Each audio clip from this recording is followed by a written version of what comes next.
Hey sports fans, are you ready for an exhilarating gaming experience? Introducing VIPclub.lv, your ultimate online sportsbook and casino. VIPclub.lv offers a vast selection of sports, from football and basketball to tennis and baseball. Bet on your favorite teams and enjoy the thrill of the game. But that's not all. Our state-of-the-art online casino offers a dazzling array of games, including slots, blackjack, roulette, and live dealer tables. Win big with their fantastic promotions, rewards, and exclusive offers. Join VIPclub.lv today and get a generous 200% match welcome bonus to start your winning streak. And make sure to use code ECSI at sign-up. Bet it, win it, and cash it at VIPclub.lv. Visit VIPclub.lv now and play responsibly. VIPclub.lv, your sportsbook and casino extravaganza. Must be 21 or older to play. Please gamble responsibly. Visit gambleware.org for help.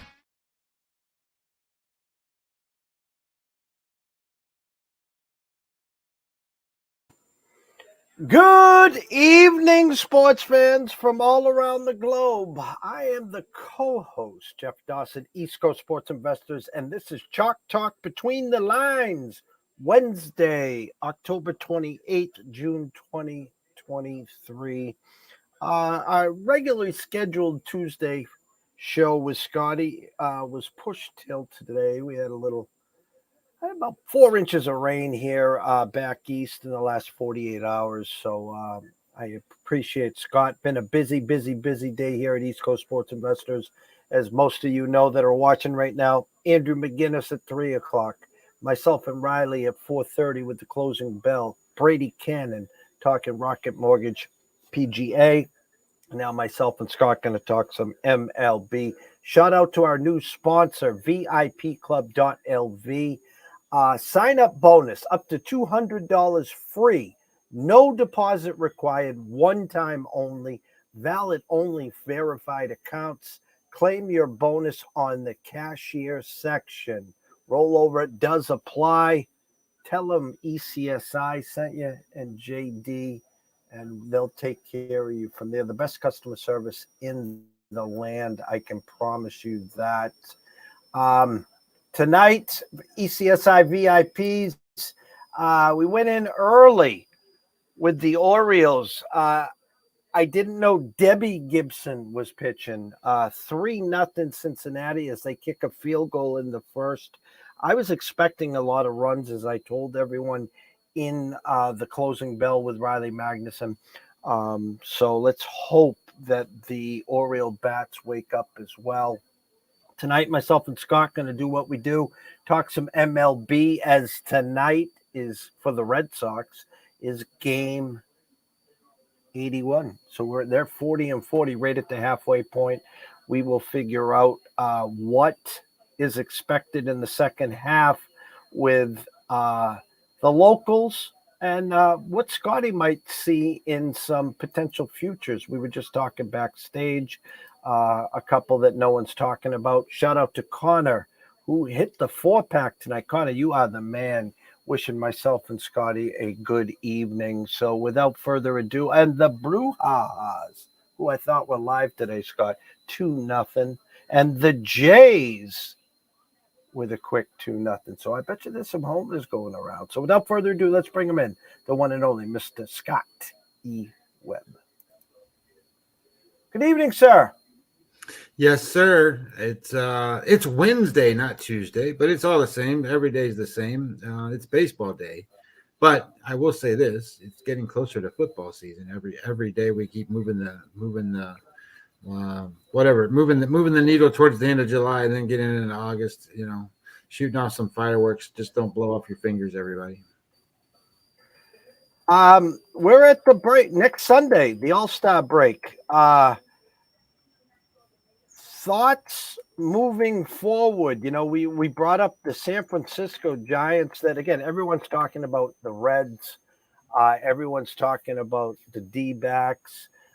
Everyone's, they're fun. They're exciting. Well, this team in San Francisco has done pretty well also. And I got some futures that we're going to go over. I've been asked a lot because if you don't have some pre-flops, it might be a good time to dive in and take a look at some futures. So, excuse me. Quick side note, as I said on the closing bell, Chris Sale MRI today. They're checking it out. We'll be we'll be shut down to August 1st. I said this all along. I think we've seen the last of Chris Sale for 2023. No reason to rush him back. The Sox aren't going anywhere. But Scott, I'm going to give you the floor. Take it away. Yeah, well, you were talking about futures, and I just pulled up what I did at the beginning of the season. I have looks like pretty good stuff so far. I've got Dodgers under 95.5 at minus 110. I think that's probably going to be pretty close, but I think it'll be all right. I've got Angels over 81.5, and as long as they're playing the way they are, I think they'll be okay with that one. I've got Minnesota Twins over 83.5, and that'll be pretty close, but I think they'll be okay there too. I've got Seattle Mariners under 88.5, and right now that's looking pretty good. I've got Minnesota Twins to make the playoffs at plus 130. I think that's pretty good. I've got the Los Angeles Angels to make the playoffs at plus 175, and that one's in. Like if you pulled it up wild card thing right now, they're both in, and I'm good to go. But shit, there's 40 more games to go. So all of that would be good. The only one I'm not doing good on, Jeff, that I did was I have one unit Toronto Blue Jays to win the American League East at plus 192. So I don't at this point. I'm putting a fork in the Blue Jays in terms of winning that division, even though I still think that there's a good run in that team. You know, the East is funny because the Red Sox, one game over 500, would be winning the Central, and I'm not here applauding the Red Sox, don't get me wrong. We talked about the East was going to be that division from top to bottom. Your Rays got off to such a fabulous start. Going to be hard to catch. You talked about the Jays, the ineffectiveness with their front end pitch, and hats off to Berrios and Gausman to grab the Bulls by the horn, as Manoah, we talked about backstage, just struggling so bad. I think we've seen the last of him in 2023. And then the pesky Orioles. If I was to say to you, sir, I mean, as much as they want to crucify Boone in New York with all the injuries that they've had, and I know Judge and the toe, I have no idea when he's coming back. He doesn't either. But with Rendon rounding into shape and a few others, if I said to you, the Yankees win the East, you would say to me what? I don't think they're going to catch I don't think they're going to catch Tampa. Okay. The reason I say that, and I'm not saying Tampa's that much better than them. I'm saying they've built up too much of a lead already, and for the Yankees to get there, they're going to have a combination of things. They can pitch. Don't get me wrong. This is a team that can pitch. And truth be known, that this is a team that can play defense. So that's what they're doing right now. They're pitching and defending and staying in games. The problem is that they're not scoring any runs. They're like the worst team in scoring runs in Major League Baseball. You're not going to catch teams in the American League East unless you can score runs. It's not like playing in the American League Central or the National League Central, where whatever goes. You can get hot and not have to score a lot of runs and still win a lot of games in those divisions. But you can't do that in American League East. There's too many good teams that can score runs. So I think that the way my numbers are right now, I've got the Yankees at 86 wins. I don't know if that's going to be enough, because like Tampa Bay's at 96 wins and the Rangers are at 93. I think the Rangers might eventually overtake the Rays as the best team in the American League, because they've got pitching and offense that seems to be halfway decent, and they don't play in the American League East. Not that they don't play those teams, but they don't play in that division every night. So I think that not that that's not a commanding division either. I mean, you got the Angels and the Mariners and the Astros there, but I do think that this is one of those spots where I think the Rays will come back down a little bit. I think you're seeing a little bit of that now. But they're not going to come back down, like they're going to be 20 games under 500 the rest of the season either. So I think they're going to come back down a little bit. But the question becomes is, where does Baltimore fall into this thing?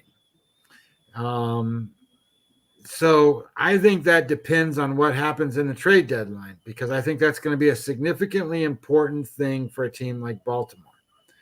If Baltimore doesn't get a front end or two front end starting pitchers, they're going to be on the fringe looking out. I don't think they'll make the playoffs, Jeff. And I know that sounds silly because they've won such and such number of games and they're in second place and all that stuff. But if you're counting on Gibson being your best starter, you're in trouble. I mean, you're not going to make it. So Toronto has an edge there where they can probably get to a point where they can catch them. So the question becomes is, what can the Yankees do? I think the Yankees fall behind Toronto. And so I think Toronto, I've got them at 87 wins. And to be honest, I've got the Orioles at 83 wins, not much more than 500.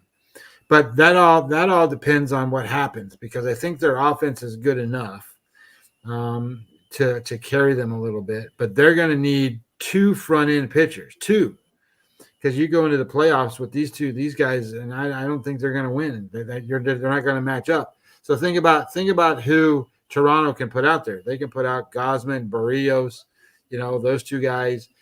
Tampa Bay can put out McClanahan and Eflin and Glasnow, right? Those guys. The Yankees, if they get there, they're going to be competing for it.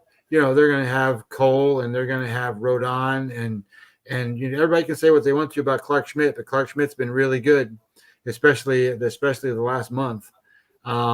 Those guys can pitch, and I don't know about what Baltimore's going to do because they're just in my mind they're those starting pitchers. If they could get two frontline guys, Jeff, in the bullpen they got, I don't know who's going to, that would change the dynamics of that division. They certainly, if they were in that spot, they might be able to, hang on to whatever the spot they're in, because they're in second right now in the American League East, and I think they got the third best record in the American League, maybe second best record in the American League. So I think they might be in pretty good shape if they can get some pitchers.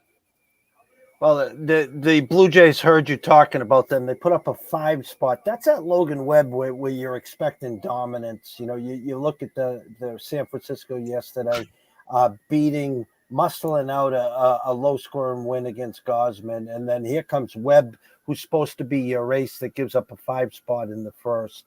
Let me give you something on him that most people don't know. Logan Webb is a tough-as-nails kind of pitcher. He doesn't have dynamic stuff. I mean, he throws 95 miles an hour, which is good. But if I told you in his last 30 days of pitching, he pitched 5 games, 33 innings, 32 hits, 5 home runs, that's not that great. That's an average of 1 hit per inning. So you want to know who's really good? That's been really good. Nobody's talking about. It's the kid pitching for Miami tonight. Now watch, I'm saying that and he's probably going to get bummed. But the kid for Miami, Braxton Garrett. Here's what his numbers look like for the last 5 times. So just in comparison, right? This Logan Webb guy. So Garrett, 5 starts, 28.2 innings. I know it's a little bit less, but 28.2 innings. He only gave up 18 hits, Jeff. 18 hits in 5 games. And he only gave up 2 home runs and 3 walks. So tell me how you got to get on base somehow, and he don't let you. So if you want to beat them and beat him, I don't, what are you going to do? He only gives up 18 hits in 5 games. That's what, 3, a little over. I mean, that's 3 hits a game. That's not even 4. And he only gave up 2 home runs. So that's why you look at things in these little segments, because I'm not telling you that Webb at some point in time isn't a pretty dominant pitcher, because he can be. But right now, he's a very hittable pitcher. And I think people forget that. Bassett went through that time where Bassett was really good. For example, Bassett's pitched in his last 5 starts, 27 innings, 31 hits, and 5 home runs. Well, that's not very good, and like Keller, right? Everybody, they think Pittsburgh and Keller, this guy's like the greatest guy science best. And I'm all over Keller. I really like Keller, but right now I'm not saying that. He's made 5 games, 30 innings, 30 hits, 10 walks, 3 home runs. As opposed to the guy who's pitching tonight, we talked about it backstage a little bit. Everybody goes, well, Snell's pitching really good. No, he's not. Snell's pitching dominant good. Like, he's pitching like I just said that kid for Garrett, right? We just said Garrett was really good. Listen to these numbers. Snell's pitched 5 games, 31 innings. He's allowed 13 hits and 1 home run. Holy shit. That's not even 3 hits in every game he's out there. You're getting 2 hits, and that's it. Takes 2 hits to score 1 run. So you get 1 run. Can you beat Snell with 1 run? Nope. You can't do it. The Padres will score at least 1. Well, what about the kid from Miami, the Rook, that they got to send back down or do something because he's never thrown more than 70 innings? Well, that guy's been really good too. I mean, that Perez is he's really good too. So some of these things I was trying to remember what pitcher it was I was gonna tell you about tonight, or maybe it was yesterday, and then I got it, and I didn't have to think about it today. But here's another good one, Christian Javier. Now, Christian Javier is a very good pitcher, and he's one of the best pitchers in baseball, really. But you say that, and nobody's going to doubt that Framber Valdez is the ace of the Astros. Nobody's going to say that. Everybody's going to say that. But I'm going to tell you that Javier is the 3rd best pitcher. The kid Brown, the rookie that they got, he's the number 2 guy, and Christian Javier is now 3rd. He's pitched in his last 5 starts, 24 innings, 26 hits, and 11 walks. So guys are getting on base. Hey, the Orioles scored 4, by the way. Just let you know. So What's that? The Orioles, the Baltimore Orioles, have scored 4 runs today, right now in the first inning. Just so you know. I told everyone it's going to be a high-scoring affair. Stop the game! Stop the game! So anyway, it's interesting sometimes when you see these numbers and you look at stuff and you think about certain things and you go, really, what's going on with certain things, and how good are some of these guys and all that stuff. I heard somebody talking about Davies tonight pitching for Arizona, and they go, he's crafty and he's really good. Well, crafty and really good is Wade Miley. Crafty and really good is not 5 games, 23 innings, 33 hits, and 10 walks. That's not really good. And you're facing one of the better lineups in offense. So you just got to kind of massage this thing a little bit. Now, I say all this stuff, and I mean everything I say, but when I make my wagers, I lose. I shouldn't say lose all the time, but I lose. And last night I lost. And I was telling you earlier, I think I should bet these games after I'm behind, because I can't win from the lead.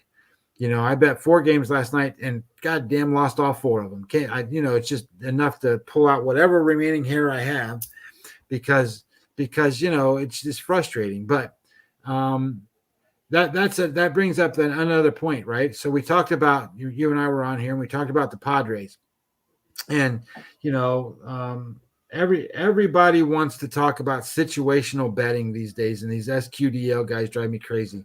Now, it doesn't mean that they're bad. They're just theoretically, some of them are just misplaced and misguided, only in a sense that SQDL only works when the theory or the logic behind whatever trend you're trying to portray means something.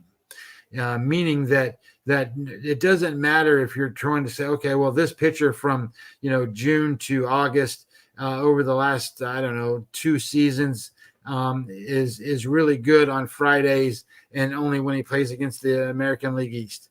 Well, don't tell me all that shit because none of that matters. That's all, But if you want to tell me something like in the first game of a series, X team is great on the road, there's a reason behind that. And the reason can be the manager. It can be their travel arrangements. It can be what the team does for them. It can be, how they do certain things. So that matters. Certain situational things don't. So SQDL is a good thing. But the reason I bring this up is because the Padres yesterday, they scored 3 runs in the first inning, and they're all over Rich Hill. And of course, Bogarts hits into a ground ball double play, and they don't get any more runs, and they could have scored more. And then that's a bullpen day because Darvish is sick, which happens, right? People get sick. He can't pitch. So they put a bullpen guy out there, Kerr, and he goes out and he's struggling. He gets through the first inning, gives up 2 runs, barely. He should have given up 17 probably, but he gets out of it. And then San Diego gets up and does what San Diego does, gets a couple guys on, don't score. And then they come back in the bottom of the inning, and sure enough, the Pirates get another one. Somehow they didn't score 15 more, but they got one. So it's 3-3. And I'm like, why aren't they taking him out in the second inning? I mean, he's an opener. He's not going to pitch very long in the first place. But they got him through 2 innings and the game's tied. I'm like, okay, well, I'm still in this, and they're hitting Hill. Well, they didn't score in the 3rd inning. Well, what do? They run this kid back out there again, and sure as shit, he gives up 3 more runs. And I'm like, are you trying to lose? So think of it this way. And we said this, right? Or I said this backstage. Would the Atlanta Braves do that? No. First of all, if they put a guy out there as an opener, there's a strategy that they're going to use. And if he gets in trouble, they're going to go put another guy out there. And then they're going to put another guy. They're going to pitch until they ain't got no pitchers, right? So they're not going to give up this game. They're not going to do stupid stuff. And then I think of it like this. Okay, well, if the guy is sick and he can't pitch, who do you got that's going to be able to pitch? Well, most of these teams, almost all of them, have a long relief guy that can come in there and pitch 4 or 5 innings to start a game, and then you can kind of do a bullpen game from there. Well, that's what the Braves would do. They would put somebody out there. So then I started thinking about, well, what kind of manager do you have in San Diego? What kind of manager do you have in Atlanta? What kind of depth do you have in San Diego? What kind of depth do you have in Atlanta? So there's a reason why the Padres are under 500. And it's not just that the manager goes out every day and goes, we just don't hit and score runs with guys in scoring position. It's because of the things that I just said. They can't manage the games. They can't manage their players. Fernando Tatis is really good. But other than Fernando Tatis, their best player right now is Gary Sanchez, for God's sakes, and he can't play for anybody. So it's kind of a weird thing when you start thinking about baseball in a sense of managers matter, but they don't manage the matter for when they pull a guy out of a game per se.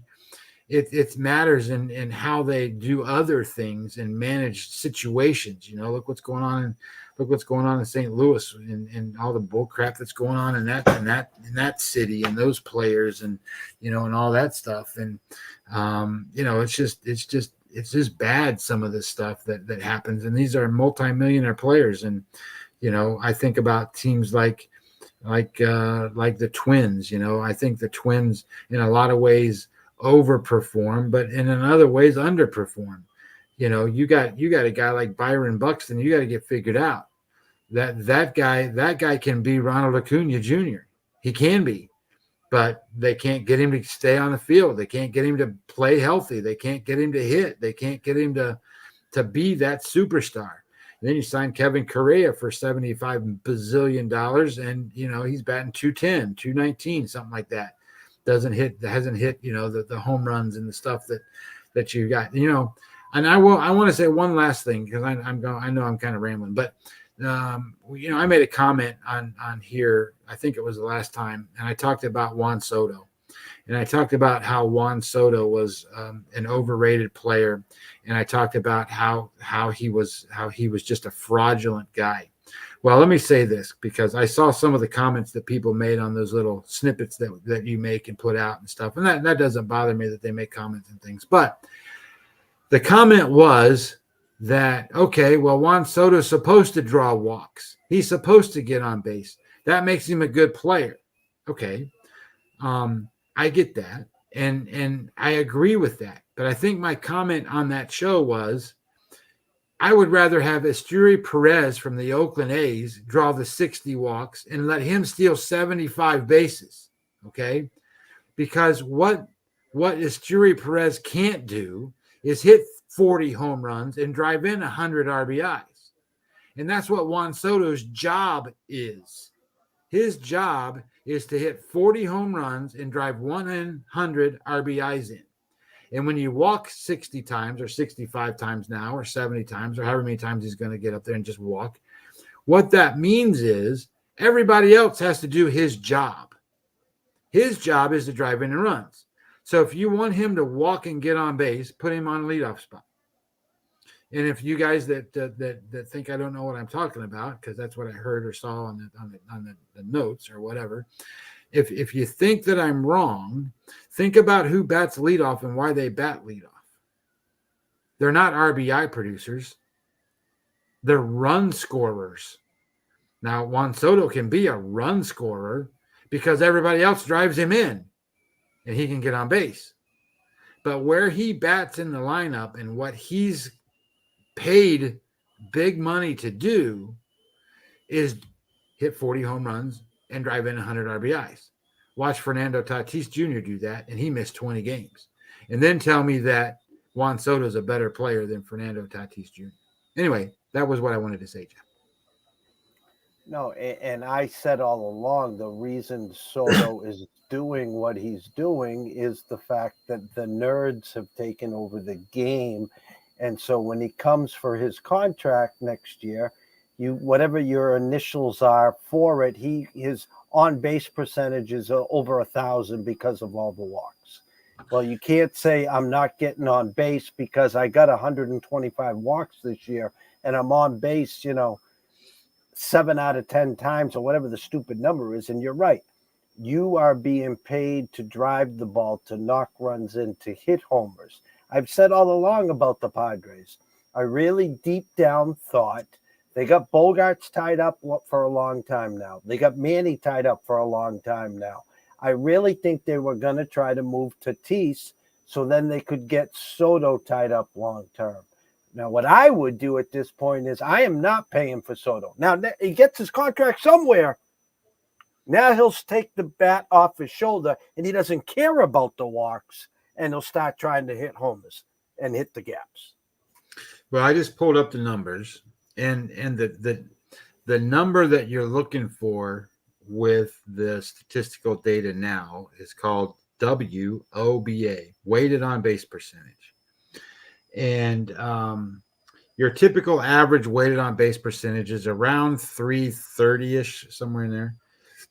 And he's at Juan Soto's at 396, so that's good. Now, your weighted on base percentage, Jeff, takes into account the guys that, it gives you the account for being on base. But it also accounts for every single kind of hit you have and what kind of hit it is, whether it's a home run, double, and what it means, right? So it's better than batting average. It's better than slugging percentage. It's better than almost any category you want to go with. So weighted on base average is a very important data point for these guys. Number 1 in baseball is Shohei Ohtani. Number 2 in baseball is Ronald Acuna Jr. Number 3 is Luis Ariz. Number 4 is Corbin Carroll, Yandy Diaz, Freddie Freeman, and then there's Juan Soto. So he's in the top 7. So it's not like It's not like he's doing a terrible work, but he's so when you then switch this thing to RBIs, and where does Juan Soto fall in the RBI column? The leader of the pack is Shohei Ohtani with 64. Adeolos Garcia was 63. Matt Olson 60. Devers 60. Right. Let me go find Juan Soto. Well, I got to move the page, Jeff, because he's not in the top 30. So let's go see where I can find him. 30. Juan Soto. Oh, he's 47th in baseball with 41 RBIs. That's where he's at. That's just that's not really going to cut it, right? I mean, if you have 41 RBIs halfway through the season, that's like 80 RBIs on the year. Give him a little stretch to 85. That's not a 40 home run guy. That's not a 40 home runs and 100 RBI guy. And that's what he wants to be paid like. He thinks he is that. You see him when he hit that ball last night? He thought he hit a home run. That ball that went, I don't know, 315 feet on a 317-foot wall, and then the guy jumped up and caught it. I made those funny noises and that little sounds like he was bouncing around and stuff last time. He was doing that again, and they made an out. It looked like shit, didn't he? That's what I thought. I thought, okay, look at you, little showboat son of a. I'll take Tatis any day of the week just because he's a baseball player. Soto is more of a, I don't know, he's a showboat guy. The Orioles, just an FYI, they took a 5-3 lead, and then it must have went under review, and they called Gunnar Henderson out at the plate. They reload the bases, and Cedric Mullins gets out. So 4-3 after one, but the Reds said not so quick. Double, single, 4-4. Now first and second. Now 5-4. So again, it looks like at this point Debbie Gibson doesn't have it. I was correct on a lot of runs being scored. Now it's up to Baltimore to decide, are we going to try to win this game, or are we going to tax our bullpen and stop the bleeding? So let's play matchmaker for the Orioles for just a minute. So we know they can hit to a degree, right? I mean, they can hit. I mean, they got guys, they got an offense, and we know they got a bullpen. I'm not sure their defense is that great, but they got a good bullpen. So we know they need starting pitchers. So looking at your list that you got right there at the AL pennant, just the American League teams, just looking at them, and you see that you've got the Chicago White Sox at plus 1,500. The White Sox have guys like Giolito that you could probably go get. That's 15,000, Scott. Oh, sorry. 15,000. So you got guys like Giolito that you could go get. I mean, if you had to, you could go get even Dylan Cease, right? You could probably get those. What if you made a deal with some of your young guys that you got in that minor league system, and you threw them to the White Sox, and you tried to get those kinds of pitchers. Can you see the benefit of like Dylan Cease going out for 6 innings and Giolito going out for 6 innings, and then here comes the bullpen 7, 8, 9 for the Baltimore Orioles, or even the Red Sox and get rid of Paxton to that team, or somebody like that. The Mariners are plus what is that, 2,000? Maybe the Mariners get rid of one of their pitchers for some young kid or something, and now maybe you put a couple of things together and you get somebody from Paxton, and you get Giolito or somebody like that, and all of a sudden you got a couple of front end guys that can pitch in front of Gibson, and then Gibson can pitch against the third guy for the other team, and that makes a little more sense to me. What about, I don't know, I didn't look at the National League teams, but there's plenty of teams that have quality pitchers that you could probably go get from one of these teams that aren't they're not going to make the playoffs. So and then you just decide which team you want to go see. I don't know who's not going to make the playoffs in the National League that's got somebody that can pitch. Well, let's say I'm just kind of looking through here. Who's not going to make it? It's the first team that I can come across that I don't think is going to get there, but they got to have a pitcher. Colorado doesn't have a pitcher, right? How about like the Nationals? Could you go get Mackenzie Gore? Could that help Pittsburgh? your team? No. Why don't you? The Pittsburgh Pirates at 15,000. Can you go get Mitch Keller? You should be able to. Why couldn't you? I mean, they're building their team. I don't think they're necessarily going to say Mitch Keller's going to be there 10 years from now, and he's the guy that's going to, 5 years from now, it's going to be the guy that's going to build it. Because, you could bring, if depending on what you get for him, you could go get Mitch Keller. What about the Cubs pitchers? Well, I don't like the Cubs pitchers, but you could go get Cubs pitchers, maybe. You can go. Cubs are still what about Steele? Yeah. How about St. Louis?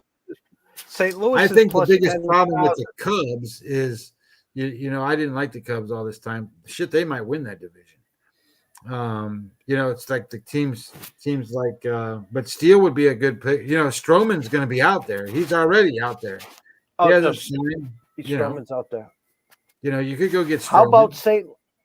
How about St. Louis and Blackjack? I don't know.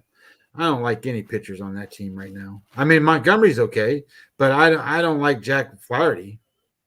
Now, he would remind me of like a Gibson kind of pitcher. I mean, Gibson's not a strikeout guy, but Flaherty's more strikeout than he has been. But you can't. I just don't think you can put guys on base and win in the playoff games, and he's a walk machine. So, I guess how long does Miami stay in it? Does Miami want to give up any of their pitchers? They are not giving up any of their pitching, and they have the pit. They still need bats. What about does Milwaukee can't punt? They're plus 2,000. What about Corbin Burns? You're going to have to do something in that team to shake up that team. But they're right there in the race. Well, they are, but if you're in the race, what does that mean?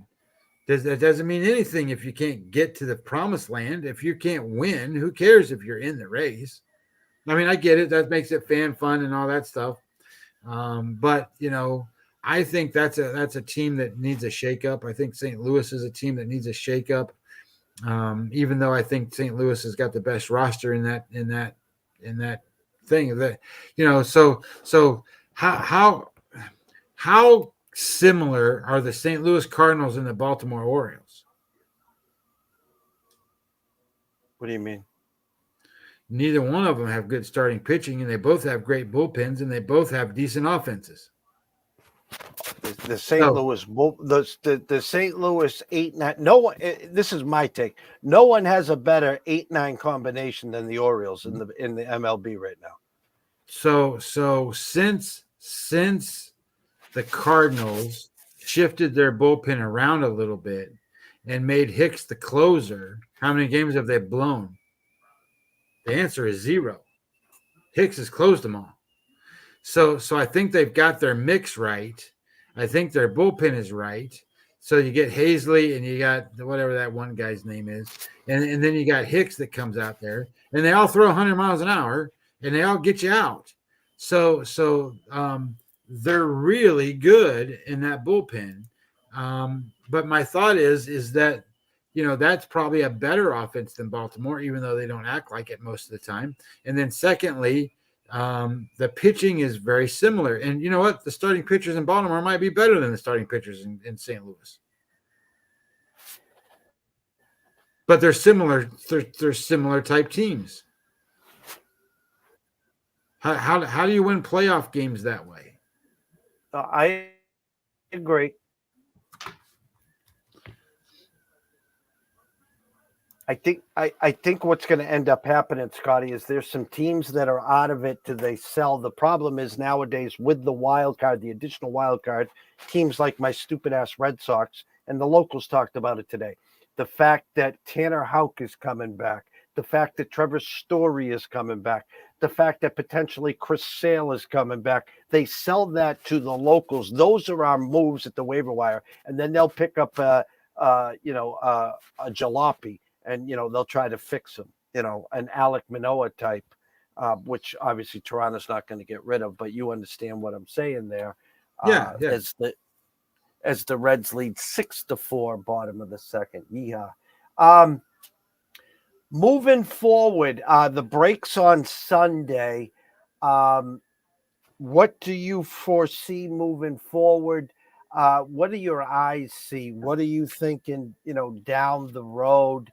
What should the average person that wants to try to stay involved in baseball? You talked about, your team's getting out to leads and not holding on. For us here at ECSI, we've been doing a lot of team totals still, trying to get into the first fives. We gave out one full game run line that came through last night with the Mets. Give some people something to hold on to maybe sharpen their tools to get them to Labor Day and football season.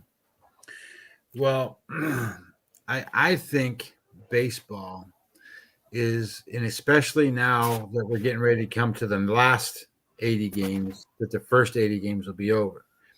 So when you want to wager on the sport, the best time to understand when to do that is when a team is streaking. So you want to ride those as best you can. So what I mean by a streak, right? So a team wins one game and okay, they won a game.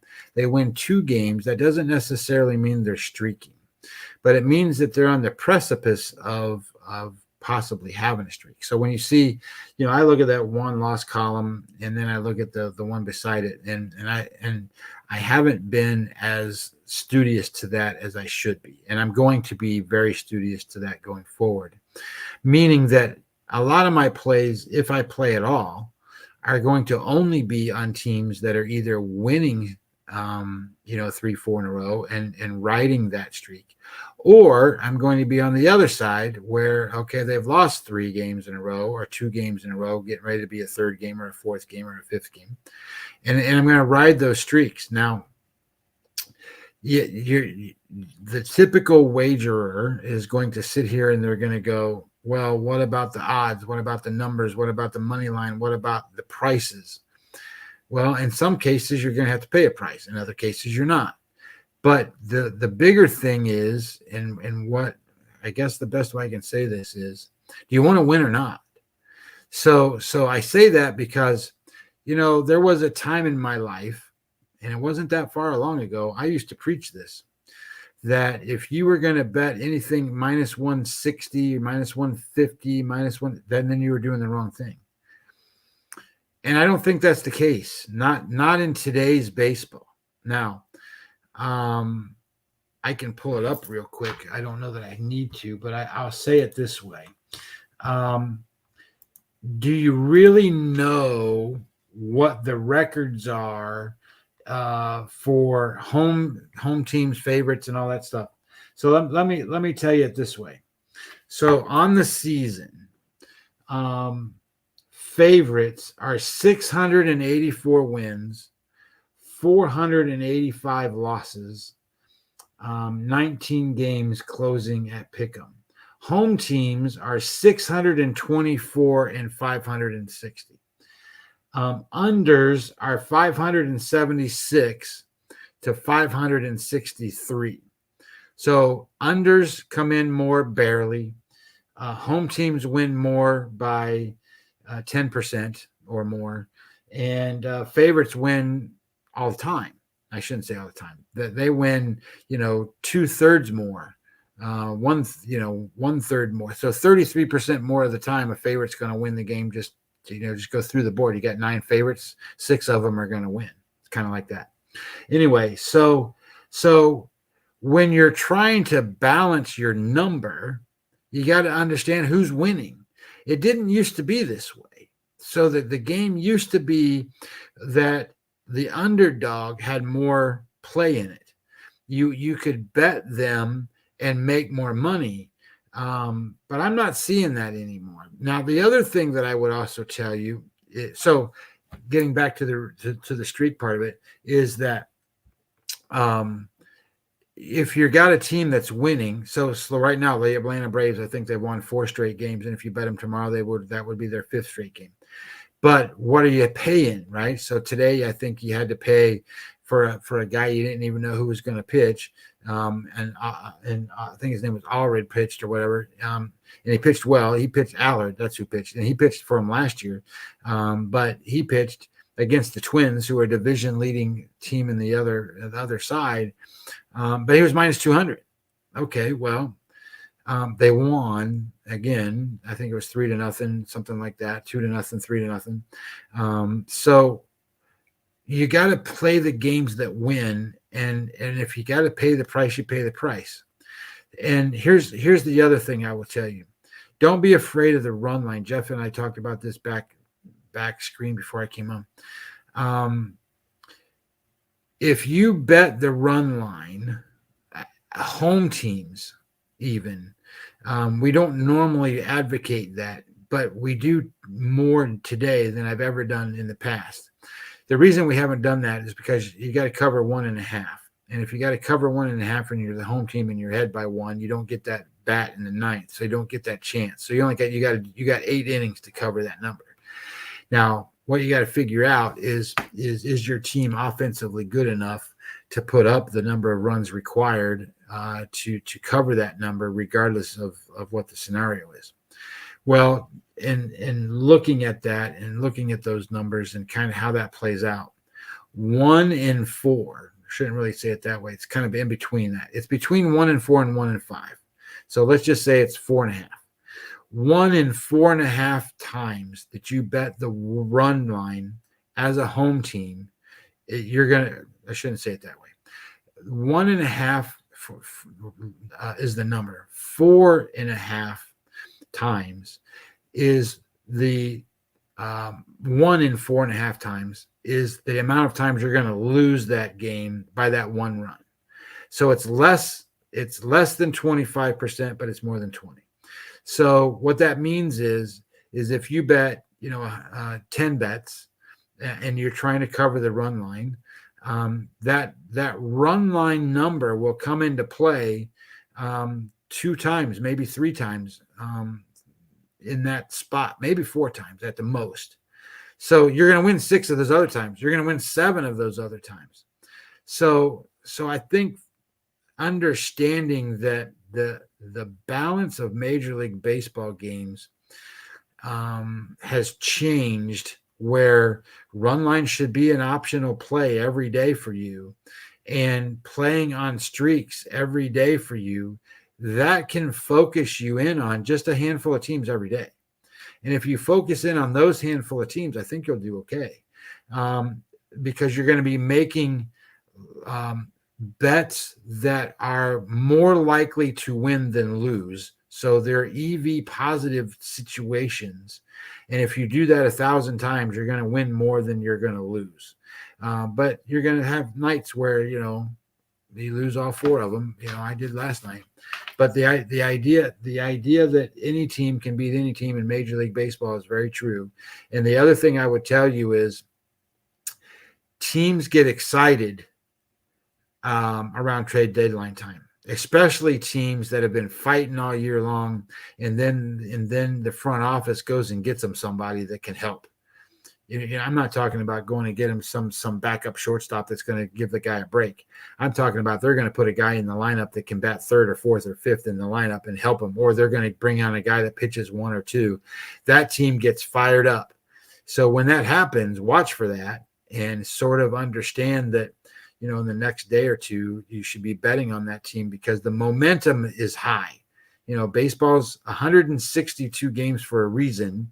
And it ebbs and flows, streaks and valleys. So when you have a momentum shift, it's just like riding a winning streak. You got to get on it. Something is like, when the Reds won those 10 straight games, the momentum was crazy for them. The fan base was nuts. You want to be all over that. So observation is key and critical, and then stepping back and kind of looking at it from I would say a simplistic view as opposed to a detailed, non-simplistic view, meaning that, I talking to Jeff and I said, the New York Mets are playing the wily old Milwaukee pitcher tonight, Wade Miley, and he's left-handed, and that matters. And the biggest reason it matters is because, he's a bulldog kind of pitcher, doesn't give in to anybody. He'll walk you before striking or before letting you get hit. But the New York Mets have played left-handed pitchers 27 times so far. They only won 9. They're 9-18 against left-handed pitchers. So stuff like that is simplistic, but meaningful in a sense that there's a reason for it. Their lineup's not good against left-handed pitchers. It's not that they went out there and and faced the number one left-handed pitcher 27 times. It's that they're having an issue with having to face a left-handed pitcher, and they got a decent one pitching for Milwaukee tonight.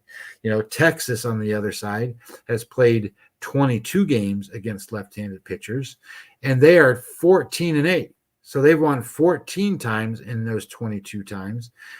So you want to look at simplistic things, not more complicated things, because that just convolutes things a little bit.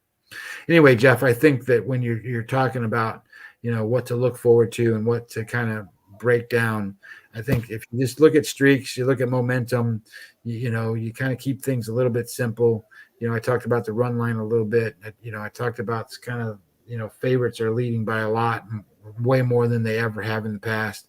I think that then sits there and goes, I have to adjust my thought strategy on how I bet.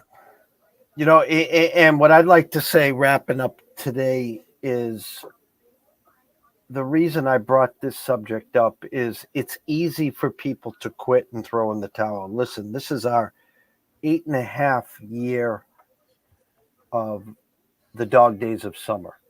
Okay. And it's easy for someone to wave the white flag. Why?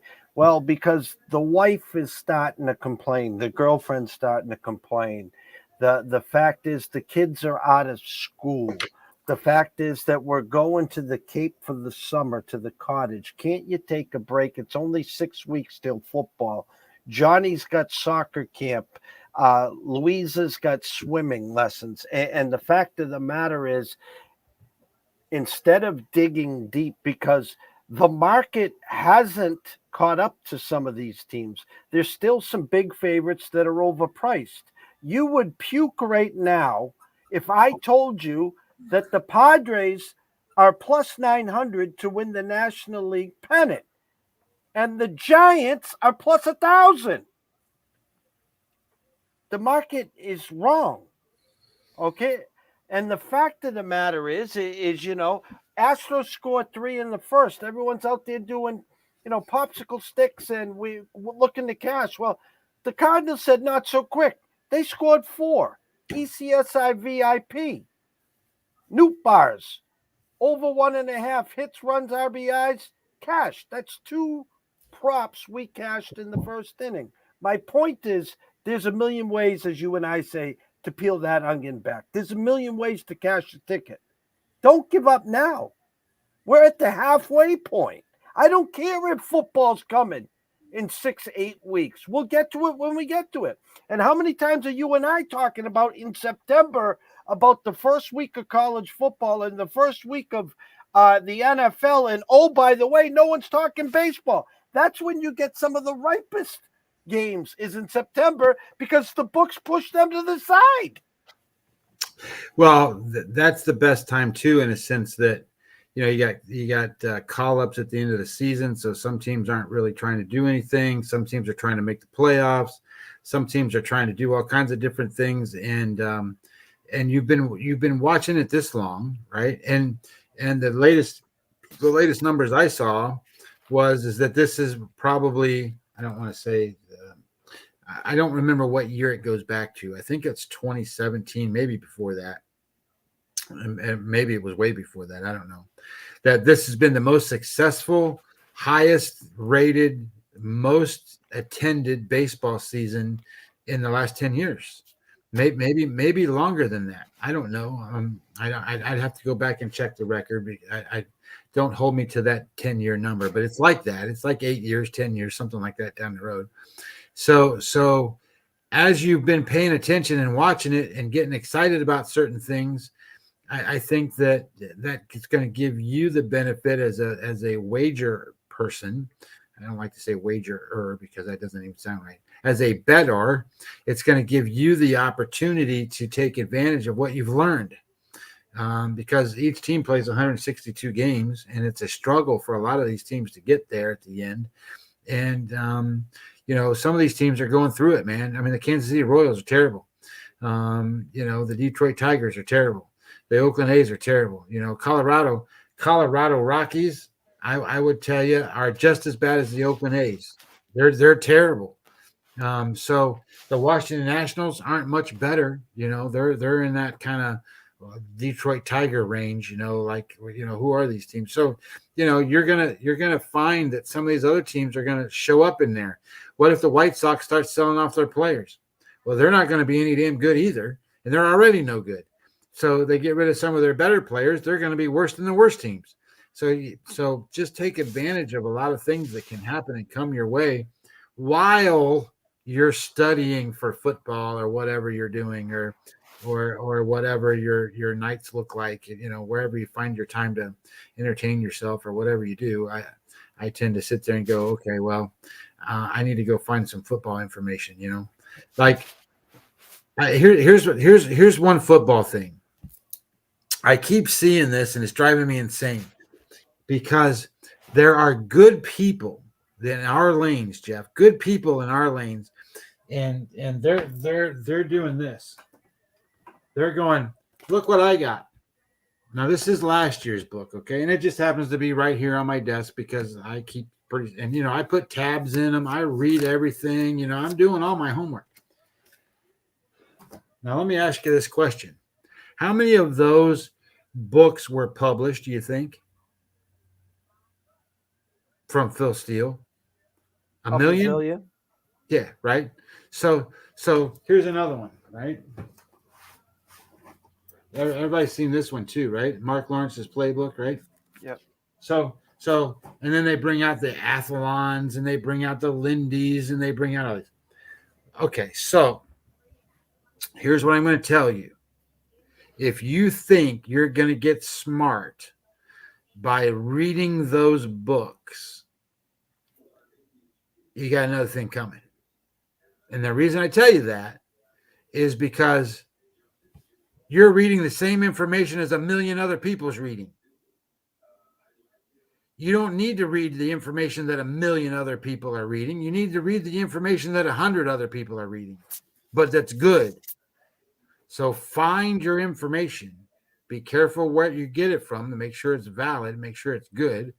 But if Phil Steele tells you that I don't know, the Duke Blue Devils are really a good football team, and then everybody else and their brother goes out and goes, oh, I better start betting the over on the Duke Blue Devils because Phil Steele said they're going to be a good football team. That doesn't help you, because then you're going to go out and go, holy shit, I need to go get this book so I can go bet on the Duke Blue Devils. Well, that makes no sense.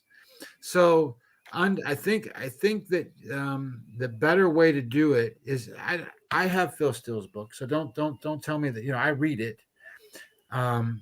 You got to get value out of it from different points of stresses and different spots and different things, because I think that if you mess yourself up from the idea that you know more than what other people know because you read this book, you're full of shit, because everybody reads that book. Everybody thinks they're smart after they read that book. And the truth of the matter is they all know the same information, which is one guy's point of view on everything. And Jeff, you and I both know we've been doing baseball for 75 million years. Well, on here, not that long, 8 years. But we do football too, and we've been doing that for 75 million years. And we both know that the information you get from these publications are great, but they're not all end all. And not only that, a lot of times they steer you in the wrong direction. So be careful as a wager person what you listen to, because these books, whether they look like they're geared towards a wager person or not, are geared towards fans. They're geared towards the general public and getting them educated, right? I teach this to a lot of people. I don't want you to go out and information dump on me. I want you to give me the 3 things that matter. Tell me the 3 things that make me want to buy this thing, as opposed to you going out and going, well, it does blah, blah, blah, blah, blah, blah, blah, blah, blah. That's what the books do. The books go blah, blah, blah, blah, blah, blah, blah, blah, blah, blah, blah, right? So you got to find 3 things that people don't know about or are less public, or 4 things or 5 things or 10 things that are a lot better. I don't, oh, here I got one. So this book is much better. This book will tell you things that you don't know. So yes, it's thick. Yes, there's a lot of tabs in there. Yes, I read it. But the point of the matter is people don't go buy it. They don't go buy it because they would rather go spend $14, $15 on those books instead of go spend $50 as an investment on that book, and then go, holy shit, really, this is how this happens? Really, this is why this happens? Really, this is how this and it's more detailed and more informative. So anyway, that was my football spiel, Jeff, for those trying to learn football. Well, you and I will be back next Tuesday. We'll wrap up the first half. And then what I would like to do is during the All-Star break, either we'll meet up on that Tuesday, or we'll wait maybe till the end of that week. Maybe we'll come back on that Friday night as the first weekend is back. And then we will be in that mid to late July, and we're going to start football/baseball every show as we get closer to August. We'll probably do 2 shows a week, one for baseball and one for football as we get closer to September. Quick update on some scores. Pittsburgh 2-0, bottom of the 5th over the Padres. Brewers 2-1 over the Mets in the bottom of the 4th. Phillies Cubs 0-0, top 2nd. Rangers scored now 2 runs in the bottom of first and 2nd, and 1 out there. Cleveland, Kansas City, zeros after top of the 2nd.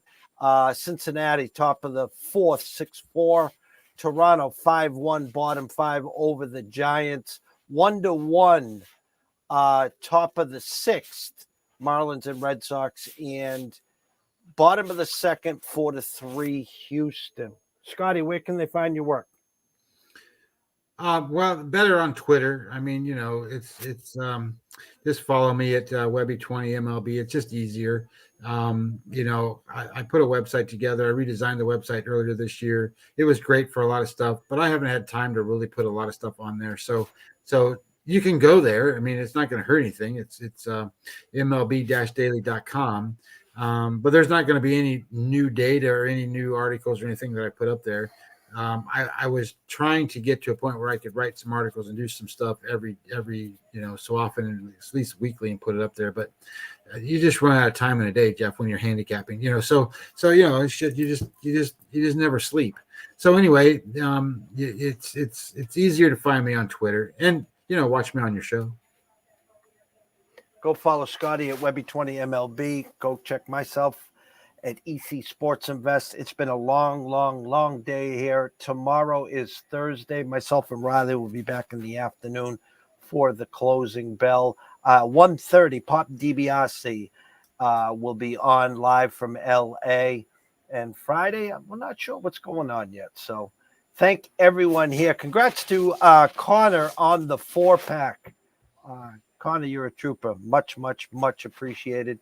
To everyone else that watched and listened, thank you all. A lot of stuff today. Hockey, the NHL draft going on as we speak, some CFL, the closing bell, some PGA, myself and Scott on some MLB.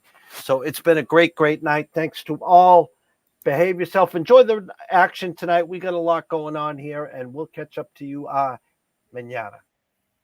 So see you soon.